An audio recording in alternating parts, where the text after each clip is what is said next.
Hi, welcome back to Ian's English. Now, all subjects of verbs are important in English for understanding the meaning of a verb. Without the subject, it's difficult to know what is the meaning of the verb. Yes? Okay, so why do people talk a lot about the third person singular? Why is it important? Or is it important?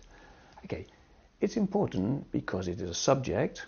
And sometimes, yes, sometimes, but not always, it is different. So, understand the mystery coming up now.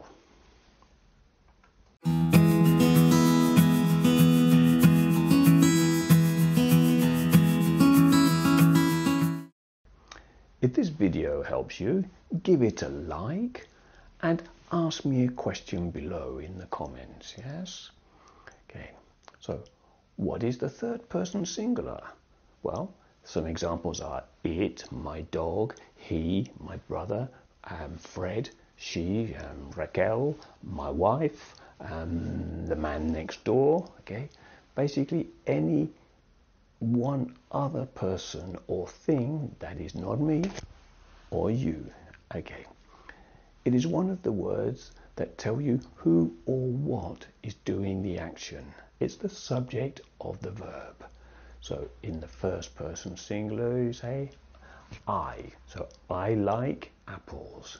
In the second person singular, we say you. So you like bananas. Do you like bananas? Okay. And so both of them are like, yes? So, and in the third person singular, we say Fiona likes strawberries. Notice that this time we say likes, not like. And the plurals, they're all the same as I and you. We'll look at these in another video, okay?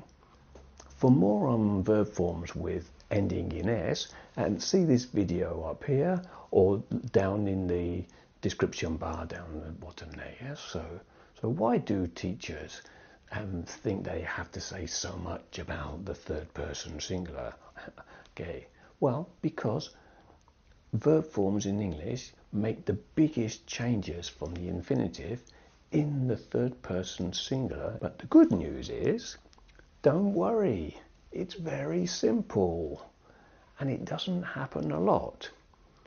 Okay, the verb to be is a tiny bit difficult in the present. It has 3 different words, yes? Okay, am, are, and is. Not 6, like in Spanish, for example, yes? And a lot of other languages, okay? Only 3, yes? So is your language one of these that has more than 3 variations of your equivalent of the verb to be? I'll be very interested to hear. Let me know, yes? Okay, so am. I am. You are or you aren't. So I am English. You are or you aren't English. Is. John is happy. Notice is finishes with an S. This is a recurring theme with the third person singular. So, all right.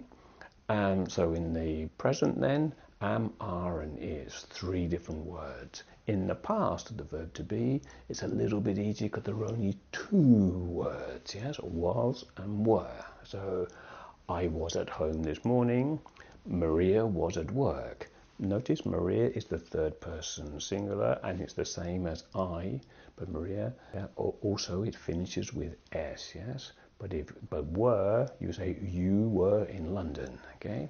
Right, let's check other verb tenses, like the present simple, the present indicative, for example. We'll see examples in the affirmative. So, I, you, we, and they, for example, we say I go, you go, we see, yes? But if we have the third person singular, he, she, it, my the dog, then we will say goes or sees, finishing with an S, okay?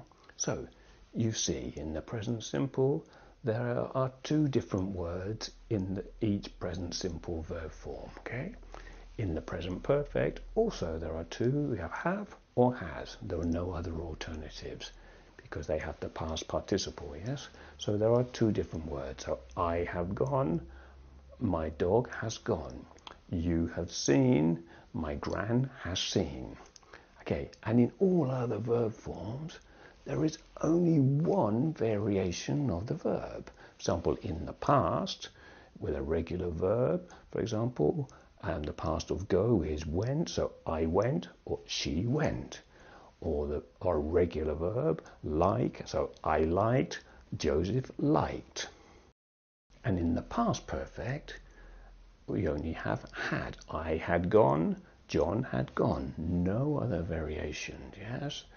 Okay, so in the modals, the modal verbs are always formed with the infinitive form and with no variations, okay? So with will, can, could, should, may, might, and would, we just put the infinitive afterwards in all forms, first, second, and third, singular or plural, okay?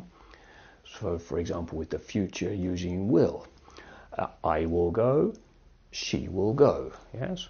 Or the conditional with would, I would prefer, or Fred would prefer, okay, etc., etc. It is only necessary to make these changes when using the present simple, the present of be, and the present perfect, and with to be in the past. The same rules apply to active and passive forms. For example, a ship is made to move on water. Yes? Not exactly difficult. Click on the link above or in the description below for my notes with more examples. If you've liked this video, support us by giving us a like, and hey, let me be your teacher. Write a question or example in the comment section below. Okay? So look forward to seeing them. Okay. Bye for now.